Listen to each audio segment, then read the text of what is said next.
थोड़ी ही देर में हनुमान मंदिर पहुंचेंगे सीएम अरविंद केजरीवाल। दोपहर 1 बजे पार्टी ऑफिस पहुंचेंगे और वहां पर प्रेस कॉन्फ्रेंस करेंगे। आज दक्षिणी और पूर्वी दिल्ली में भी रोड शो करने वाले हैं मुख्यमंत्री। शाम 4 बजे महरौली में रोड शो करेंगे, साउथ दिल्ली सीट के लिए प्रचार करेंगे। शाम 6 बजे कृष्णा नगर में रोड शो करेंगे, पूर्वी दिल्ली सीट के लिए प्रचार करेंगे। सीएम केजरीवाल के घर भगवंत मान भी पहुंच गए हैं। पंजाब के मुख्यमंत्री हैं। मुख्यमंत्री अरविंद केजरीवाल के आवास पर वो मुलाकात उनसे करेंगे और अरविंद केजरीवाल के साथ ही हनुमान मंदिर भी भगवंत मान जाने वाले हैं। ऐसे में देखिए, आज दिल्ली के कनॉट प्लेस का जो हनुमान मंदिर है वहां पर वीआईपी मूवमेंट देखने को मिलेगी और ऐसे में मुख्यमंत्री अरविंद केजरीवाल तो दर्शन करेंगे ही, साथ ही उनके साथ पंजाब के मुख्यमंत्री भी मौजूद रहने वाले हैं। वो भी उनके आवास से निकलकर देखिए मंदिर में आज दर्शन करेंगे। इस बात की खुशी है कि वो मौका जल्द आ गया है। आप लोग जिस तरह से उत्साहित हैं, जिस तरह से जश्न मनाया जा रहा है, बीजेपी ये कह रही है, बीजेपी के कई नेताओं के बयान है कि अभी तो चुनाव प्रचार के लिए अंतरिम बेल मिली है, उन्हें बेगुनाह नहीं करा। देखिए, भारतीय जनता पार्टी इसलिए परेशान है क्योंकि उन्होंने षड्यंत्र रचकर दिल्ली के लोकप्रिय मुख्यमंत्री अरविंद केजरीवाल जी को गिरफ्तार कर लिया और उनके षड्यंत्र का भंडा फोड़ दिया इस देश के सुप्रीम कोर्ट ने, जिसने इस देश के लोकतंत्र को बचाया है, जिन्होंने इस देश के संविधान को बचाया है और फ्री एंड फेयर इलेक्शंस हो सके उसके लिए एक जगह बनाई है। वरना देखिए, ऐसी बात तो हम पाकिस्तान से सुनते हैं, बांग्लादेश से सुनते हैं, रूस से सुनते हैं कि चुनाव की घोषणा होती है, विपक्ष के सारे नेताओं को जेल में डाल दिया जाता है, एक ही इंसान चुनाव लड़ता है, वही इंसान चुनाव जीत जाता है। मुझे खुशी है इस बात की कि सुप्रीम कोर्ट ने भारत को पाकिस्तान बनने से रोक लिया। आपको लगता है कि अब कैंपेन एक अलग तरीके से आगे बढ़ेगा क्योंकि आज से अरविंद केजरीवाल जैसे दिन से निकले? देखिए, अरविंद केजरीवाल जी की रिहाई से पूरे देश में एक उम्मीद जागी है कि अब तानाशाही का अंत करीब है और तानाशाही के अंत की शुरुआत हो गई। तो दिल्ली सरकार में कैबिनेट मंत्री आतिशी को अभी आप सुन रहे थे और उनकी तरफ से मुख्यमंत्री अरविंद केजरीवाल को मिली अंतरिम जमानत को लेकर तमाम बातों का जिक्र किया गया है और लोकतंत्र को बचाने के लिए सुप्रीम कोर्ट का एक अच्छा निर्णय, सुप्रीम कोर्ट का निर्णय जो अंतरिम जमानत के रूप में सामने आया उसका स्वागत करती हुई नजर आई। अब आपको ये तस्वीरें हम दिखा दें। पहले जब अरविंद केजरीवाल जी को एक झूठे मुकदमे में ज़बरदस्ती जेल डाला गया तो सुनीता केजरीवाल जी अकेले यहाँ पे हनुमान जी के पास आशीर्वाद लेने आई थी, मन्नत मांगने आई थी और ये कह के गई थी आप सब दोस्तों को कि अगली बार वे अरविंद केजरीवाल जी के साथ हनुमान मंदिर आएंगी और आशीर्वाद लेंगी।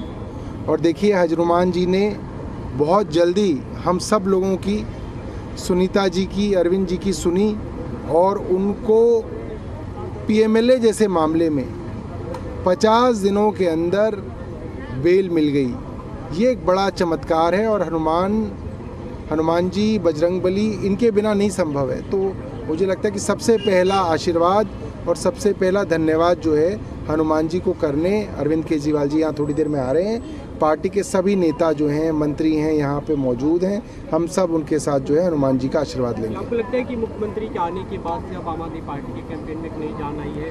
आज से वो दो शुरू कर रहे हैं, कई मीटिंग्स भी हुई। देखिए, ये बात तो इसके अंदर कोई दो राय नहीं है, मगर मुझे लगता है कि इससे बड़ी बात ये है कि एक पार्टी का मुखिया, एक समझ लीजिए जैसे घर का मुखिया वापस आता है और हम ये कहें कि चलो अब तो खाना पीना अच्छा हो जाएगा, घर का मुखिया आ गया, ये तो एक अलग चीज़ है।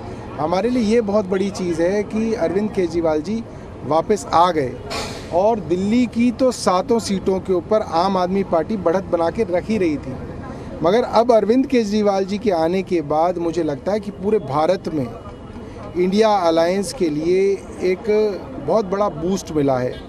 और जिस तरीके से अरविंद केजरीवाल जी अपनी बात रखते हैं, मीडिया, सोशल मीडिया के ज़माने में, आज दिल्ली में वो भाषण देंगे तो महाराष्ट्र, कर्नाटक, बंगाल, झारखंड सब जगह लोग सुनेंगे, सब जगह इसका असर होगा। इंडिया ब्लॉक की बाकी पार्टियों के लिए भी कैंपेन करेंगे, ऐसी कोई प्लानिंग है बाकी? देखिए, मेरा मानना यह है, कल भी जब उन्होंने अपनी बात कही तो उन्होंने आम आदमी पार्टी की बात नहीं की, उन्होंने पूरे इंडिया अलायंस की बात कही, तानाशाही को ख़त्म करने की बात कही, देश के अंदर चुनावों को बचाने की बात कही, देश के अंदर संविधान को बचाने की बात कही और वो बात है जिसके लिए पूरा इंडिया अलायंस लड़ रहा है।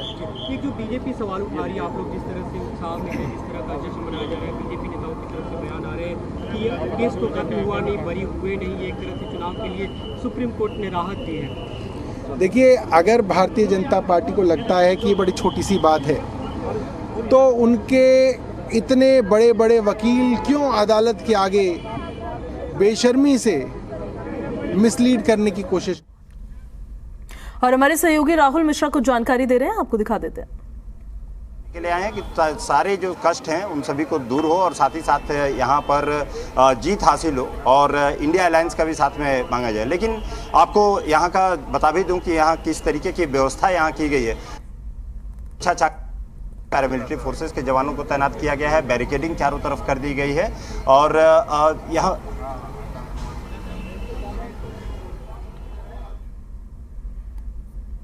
देखिए तस्वीरें देख रहे हैं आप, राहुल भी आपको तस्वीरें दिखा रहे थे मंदिर की, जहां पर बैरिकेडिंग पूरी तरह से अब कर दी गई है क्योंकि देखिए 2 प्रदेशों के मुख्यमंत्री वहां पहुंच रहे हैं, वीआईपी मोमेंट वहां पर होनी है।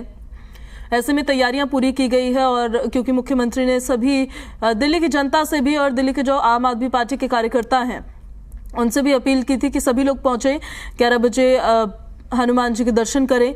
ऐसे में भीड़ काफी ज्यादा होने वाली है तो उस भीड़ को भी कंट्रोल किया जाए, उसको मैनेज किया जाए प्रॉपरली, उसके लिए भी दिल्ली पुलिस की तरफ से लगातार व्यवस्था किए गए हैं। कैबिनेट मंत्री गोपाल राय कुछ कह रहे हैं, सुनते हैं।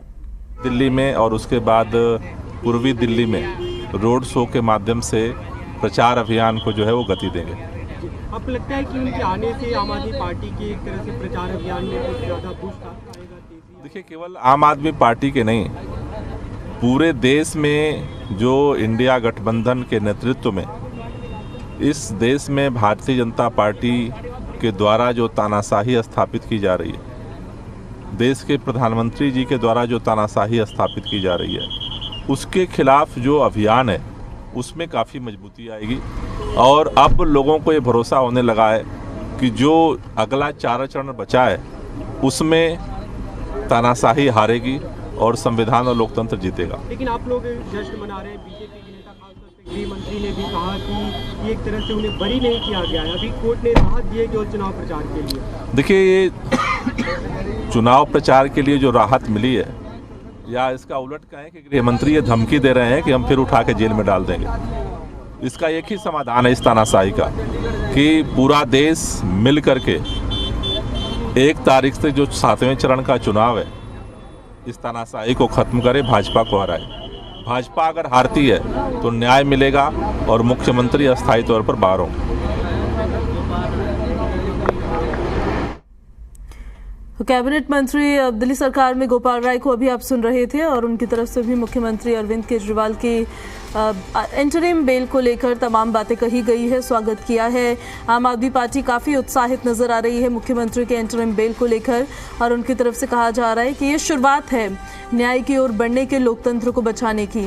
बाकी तस्वीरें हम आपको दिखा रहे हैं जब दिल्ली के मुख्यमंत्री और पंजाब के मुख्यमंत्री भगवंत मान और अरविंद केजरीवाल अपने आवास से निकले और 11 बजे के लगभग देखिए उन्होंने दर्शन करने थे यहाँ मंदिर में और यहाँ की तस्वीरें हम आपको दिखा रहे हैं जहाँ पर दिल्ली पुलिस की तैनाती है।